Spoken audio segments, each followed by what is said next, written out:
샬롬 책 낭독 세 사람의 DNA 세 번째 시간입니다. 3. 내가 누구인지 알 때 놀라운 변화가 시작됩니다. 하나님 안에서 내가 누구인지를 깨닫게 되면 말씀대로 사는 삶이 가능해집니다. 오랜 시간 교회를 다녀도 말씀의 능력을 경험하지 못하는 분들이 많습니다. 예배 시간에 은혜 받고 이제부터 말씀대로 살 거야 라고 결단하지만 교회 문을 나서자마자 주변의 말 한마디에 마음이 흔들리는 경우도 많습니다. 사실 누구에게나 하나님의 말씀대로 살고자 하는 갈망이 있을 것입니다.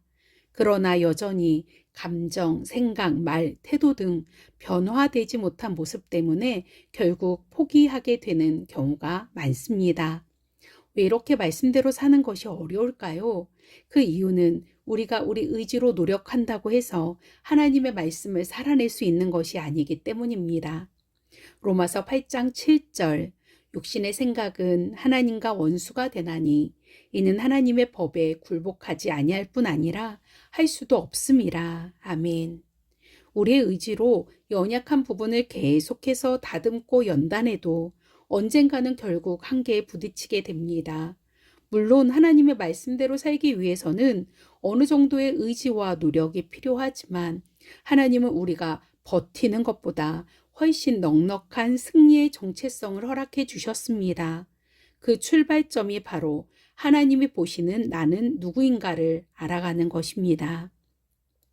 아프리카의 한 마을에 최고 권위자인 추장과 그의 아들이 있었습니다. 그 아들은 외국의 명문 대학에 다니고 있었습니다. 어느 날 추장 아들이 고향으로 돌아왔습니다. 마을 사람들은 추장 아들의 결혼 상대는 과연 누가 될 것인가? 라는 이야기로 떠들썩했습니다. 추장 아들과 결혼할 여성은 최고 권위자로 신분이 높아질 수 있기 때문입니다. 그러던 어느 날 추장 아들은 암소 12마리를 끌고 어디론가 향했습니다. 당시 그 마을에는 결혼 풍습이 있었는데 여성에게 결혼할 때 암소를 선물로 가져가는 것이었습니다. 보통은 2~3마리였고 인기 있는 여성의 경우 많게는 5마리까지 받기도 했습니다. 그런데 추장 아들이 12마리나 되는 암소를 데려가는 것을 보자 마을 사람들은 궁금증을 갖게 됩니다. 대체 어떤 여성이길래 저렇게 많은 암소를 가져가는 걸까? 그런데 추장아들이 도착한 곳은 다 쓰러져가는 초가집이었고 여인은 부끄러워 나오지도 못하고 숨어 있었습니다. 이 장면을 본 마을 사람들은 자기들끼리 수군거렸습니다. 추장아들이 외국에 갔다 오더니 정신이 어떻게 되었나 보다. 저렇게 볼품없는 집안 여인에게 암소를 12마리나 선물하다니. 이 무렵 마을에서 의료 봉사를 하던 한 의사가 있었습니다. 의사는 추장 아들이 여인에게 청혼하는 장면을 본 후 마을을 떠났습니다. 그리고 몇 년 후 이 마을에 다시 방문하여 추장 아들과 그 아내를 만나게 됩니다. 그런데 그의 아내를 본 의사는 깜짝 놀랐습니다. 예전에 볼품없고 초라했던 여인이 이제는 당당하고 유창하게 영어를 구사하는 세련된 여인으로 변해 있었기 때문입니다. 놀란 의사는 추장아들에게 어찌 된 일인지 물었습니다. 그때 추장아들은 이렇게 답했습니다. 저는 지금까지 아내에게 어떤 요구도 하지 않았습니다. 그저 지금 있는 그대로의 당신을 사랑한다고 이야기했을 뿐입니다. 그런데 아내는 자신이 암소 12마리의 가치를 지닌 존재라는 것을 깨닫고 점점 더 아름다워지고 지적인 여인으로 변화되었습니다. 볼품없고 초라하던 여인이 당당하고 품격 있는 여인으로 바뀔 수 있었던 이유는 단 하나. 자신이 암소 12마리를 받을 만한 가치 있는 존재라는 것을 알게 되었기 때문입니다. 여인이 먼저 변하려고 노력한 것이 아니라 이미 자신이 그만한 가치가 있다는 사실을 깨달은 후 자연스럽게 변화가 된 것입니다.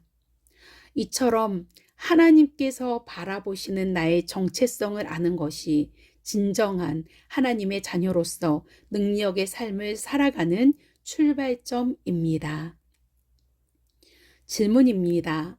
여인이 암소 12를 받기 전과 후 여인의 외모와 태도는 어떻게 달라졌나요? 여인은 자신이 암소 12마리를 받을 만한 가치 있다라는 존재를 알고 그 가치를 깨달은 후 자연스럽게 변화되었습니다. 하나님이 우리를 얼마나 사랑하시는지 하나밖에 없는 독생자 예수 그리스도를 보내주시기까지 그 외아들을 주시기까지 그리고 자신이 이 땅 가운데 오셔서 물과 피를 다 쏟으시고 그 고통을 다 당하시기까지 아무 죄가 없으신데도 말이죠. 그만큼 그 사랑을 받아 누리는 우리들, 그 사랑을 기억하며 하나님이 바라보시는 우리의 정체성을 알고 진정한 하나님의 자녀로서 능력의 삶을 함께 살아갔으면 좋겠습니다. 아멘.